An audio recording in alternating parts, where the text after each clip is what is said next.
Okay guys, so here's a great little chipping lesson that I think would be a great benefit to you. So when I'm out and I'm watching people warm up before they go onto the first tee, when they're practicing their chip shots, a lot of the guys will be trying to create as much spin as possible on their chips. So what they end up doing is they take their 60 degree and they start opening up the blade to the point where the blade is lying perfectly flat on the ground. So they're trying to slide underneath the ball, thinking that that's going to create as much spin as possible.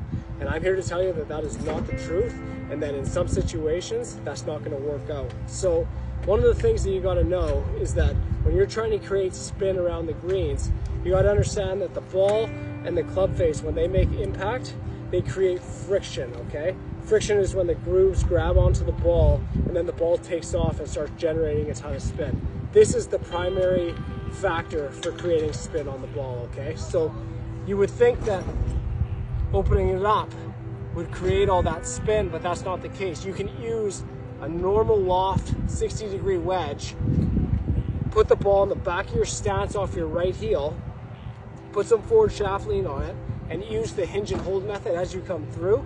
And what that's gonna do is you're gonna actually decrease the loft a little bit more.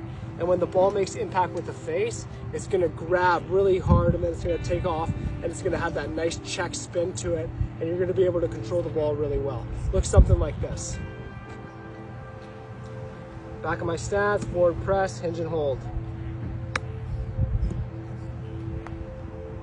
So as you saw just right there, I de-lofted the club and I actually generated more spin than if I were to open the face wide open like this and just slide the club underneath the ball.